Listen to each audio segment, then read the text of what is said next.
হাইকোর্টের যে রায় ছিলেন এই রায়কে বাতিল ঘোষণা করেছেন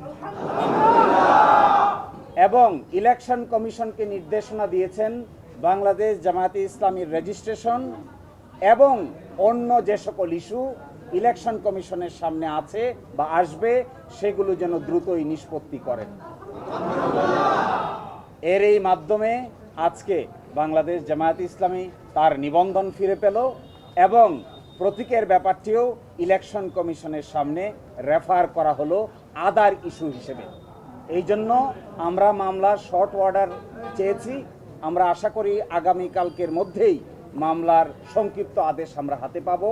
এই সংক্ষিপ্ত আদেশ আমরা ইলেকশন কমিশনের কাছে অ্যাপ্রোচ করব।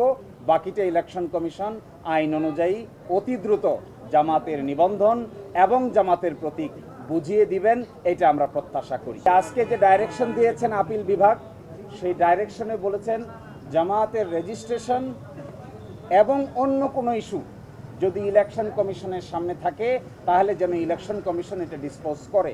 এই অন্য ইস্যু বলতে আমরা বোঝাচ্ছি এটি হলো প্রতীক সংক্রান্ত ইস্যু। আমরা আশা করি ইলেকশন কমিশন নিবন্ধনের ইস্যু নিষ্পত্তি করবেন, একই সাথে অন্য ইস্যু হিসেবে দাঁড়িপাল্লা প্রতীকের ব্যাপারটিও নিষ্পত্তি করবেন। ইসির উপর যে ডিরেকশনটা ছিল সেটা হচ্ছে জামাত ইসলামের কনস্টিটিউশনের উপর ওনারা যেটা রিভিউ করছিলেন, ইনভেস্টিগেশন করছিলেন, ওই পর্যায় থেকে ওনারা আবার শুরু করবেন। এটা হচ্ছে ইলেকশন কমিশনের উপর অনারেবল কোর্টের ডিরেকশন। প্রতীক নিয়ে এখন অর্ডারটা পাওয়ার পর ইলেকশন কমিশনটাও জানাবো, তারপর ওনারা অর্ডারটা দিয়ে ইলেকশন কমিশন ব্যবস্থা নেবেন। প্রতীকের বিষয়টা কি হবে? প্রতীকের বিষয়টাই মামলার ইস্যু ছিল না। প্রতীকের বিষয়ে অনারেবল কোর্ট কোনো ডিরেকশন দেননি। ওইটা বলছেন ওনাদেরকে অন্যভাবে সমাধান করতে হবে। প্রতীকের বিষয়ে এই মামলা কোনো বিষয় ছিল না।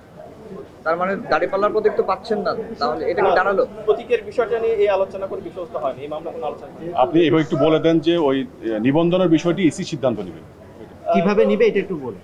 না, নিবন্ধনের বিষয়টা হচ্ছে হাইকোর্ট, আমি আপনাকে আবার বললি, হাইকোর্ট যে সিদ্ধান্তটা নিয়েছিল 2013 সালে জামাত ইসলামের নিবন্ধন বাতিল করে দিয়ে ওই জাজমেন্টটাকে অনারেবল কোর্ট আজকে জাজমেন্টটাকে সেট অ্যাসাইড করে দিল।